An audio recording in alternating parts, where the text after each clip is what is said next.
says, I've never slain a man. I've never shed a man's blood. But to speed the story along, the Spirit says it's better that one man should perish than an entire nation dwindle in unbelief. So Nephi does as the Spirit constrains him to do, and he slays Laban. Then he takes Laban's garments and apparel, and he clothes himself. And he takes Laban's sword, Laban's apparel, and he proceeds to the treasury. Now the man in charge of the treasury is Zoram. And he speaks in a voice similar to that of Laban. What do you think the voice of Laban would be like typically? In my mind, it would be the voice of a drunken person that slurs his words, kind of a deep voice, something probably late at night, is what Zoram would expect. So this is in my interpretation of how Nephi approaches Zoram, and I'm sure he kept his head down. And so Zoram sees what he thinks is the king. He's got his apparel. How else could someone get the apparel of the king? He's got the king's sword, got the king's rings, all these things. So he assumes it's the king. So they go to the treasury, and the thing that's interesting in the story is Zoram keeps inquiring of King Laban about the Jews. He keeps inquiring about the elders of the Jews. So after they open the treasury and they get the brass plates, he asks Zoram to walk with him.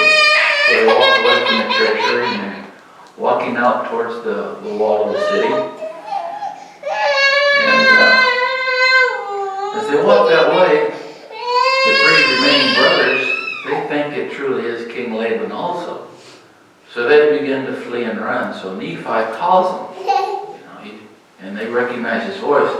Well, at this time, if you can imagine the fear that comes upon Zoram, he starts to head back to the city as fast as he can go. But the scriptures say that Nephi says he was a man of good-sized stature. So he laid hold on Zoram. And I'm sure he gives his hold, and I'm sure he constrains Zoram, and he tells him, he makes him swear an oath. He says, we'll spare your life. And he shares the words of the Lord with him about how they had gone into the wilderness, how Jerusalem's going to be destroyed. And he gives Zoram a chance right there. Not much of one, because Zoram really can't go to Jerusalem and say what's happened. Everybody's going to pursue him into the wilderness. As it is, no one really knows. So Zoram, he decides that's a good idea. He believes on the words, and so they return, it says, to the tent of Lehi in the wilderness. They've got the brass plates. And I thought it was interesting at this part of the story too. So if you can imagine, here's Lehi, here's Sariah. They're in the wilderness. They sent the sons back. So this is where you ladies come in. Your sons have been sent back. They're gone for days and days. Now, Satan seems like he kind of creeped in the heart of Sariah, and so she's angry with Lehi. She calls him a visionary man. She says, if it wasn't for you, I wouldn't be in the wilderness. I'm paraphrasing. She's angry. Our sons are lost. Now what do? We have no one to provide food for us. Her faith was at a weak point, a low point. I can't say that I've never been there myself, because I have. And she begins to murmur against Lehi. She thought her sons were dead. But as her sons return, it's at this point, the scriptures say in 1 Nephi 1:154, and she spake, saying, now I know of surety that the Lord hath commanded my husband to flee into the wilderness. This was the turning point in her life. Before that, she claimed to believe, but now she really does believe. She really knows. This was the thing that was a testimony for her in her own life. This was the thing that she saw. This was the thing that was desirous to her, that her sons would return. So this, for her, was a turning point, and now she believes. And the part of the scriptures I read through the several chapters, I didn't see where she was recorded as murmuring again. Now, it's interesting also that as they return, the Lord tells Lehi that they're going to have to go back again at this time. The good news is they know the way, right? That's the bright side. They know the way back. And they're supposed to get the family of Ishmael, I believe. And so,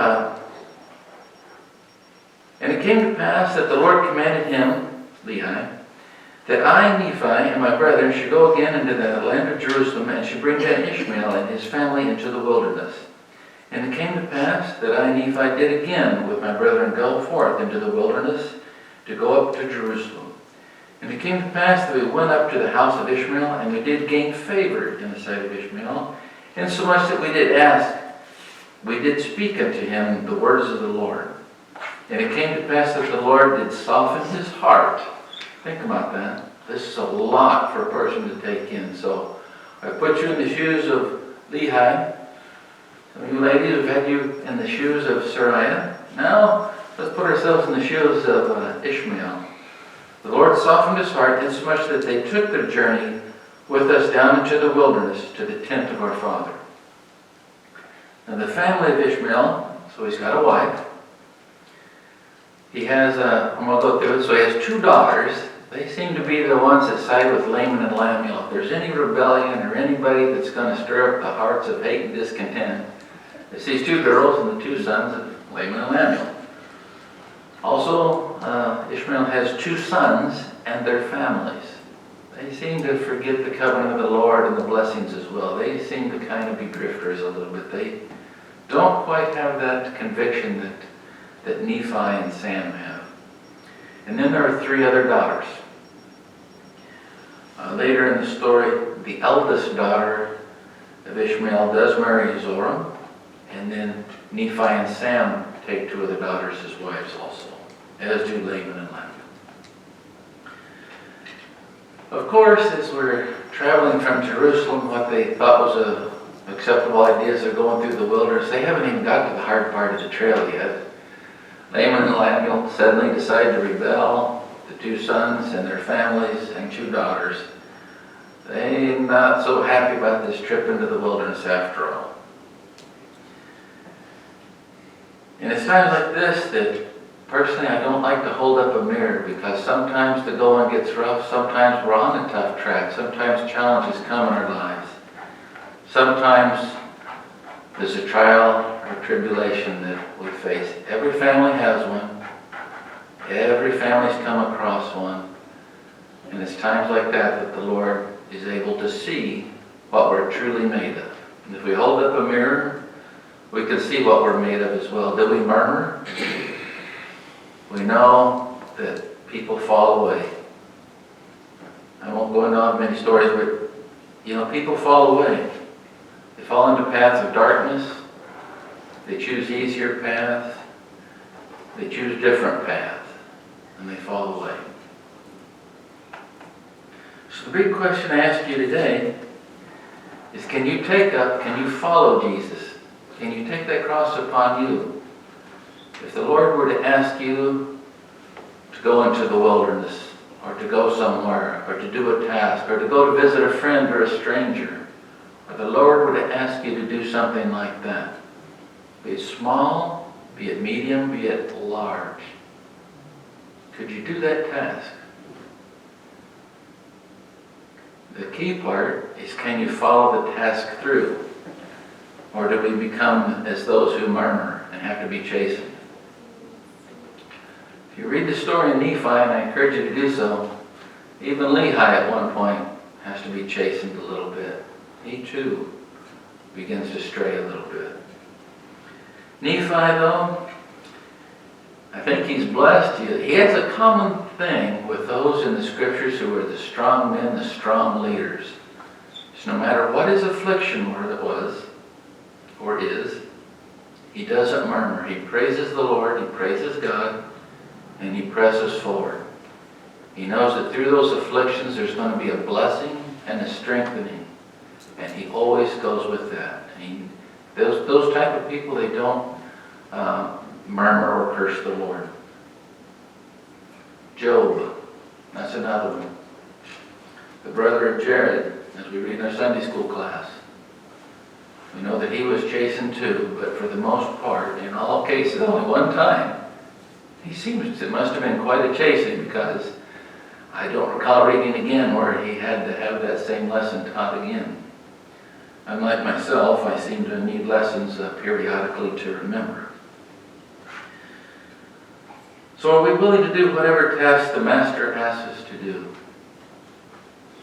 Are we willing to risk it all?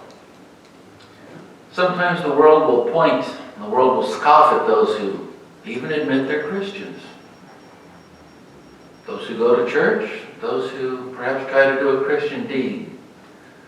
And you see the world more and more scoffing and pointing. Some people as they try to partake of the scripture tells us they try to partake of the fruit of knowledge. Some people, as they're pointed at and scoffed at, they shrink away. They become ashamed that they're Christians. The scriptures tell us the Lord chastens those who he loves. So if you're chastened a little bit, don't take it as the wrong thing. It's kind of something that the Lord cares enough to test you, to chasten you, to hone your skills, to hone your love, there's a reason for that. And in closing, I'd like to read, "And blessed are they who shall seek to bring forth my Zion at that day. For they shall have the gift and the power of the Holy Ghost. And if they endure unto the end, they shall be lifted up at the last day, and shall be saved in the everlasting kingdom of the Lamb. And whoso shall publish peace, yea, tidings of great joy, how beautiful upon the mountains shall they be." May the Lord add a blessing to the reading of his scriptures, and I hope that this was something that will make us all think today and realize as challenges come ahead, think about those who've gone before us, the challenges, how did they overcome those challenges? That's what I was trying to share and convey today. May the Lord bless each and every one here. May the Lord help us each with our challenges that we face, and we go forward, not murmuring, but praising the Lord.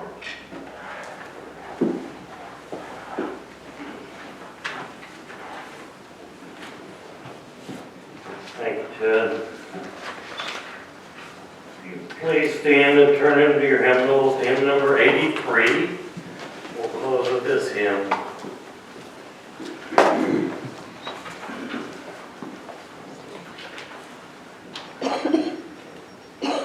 Lord, let thy blessing rest in peace upon us every part. Lord, let thy blessing ever cease to cheer the contrite heart. Let us go hence in deepest thought upon thy bounteous love. To find how much that love has wrought, to lift our souls above. We will come out these hallowed walls, to toil in wearying care, to seek supply for daily calls, and daily burdens bear. Cheer us thus, Lord, for daily tasks, that we may love and live. For peace each saint in parting has, the peace that Christ can give.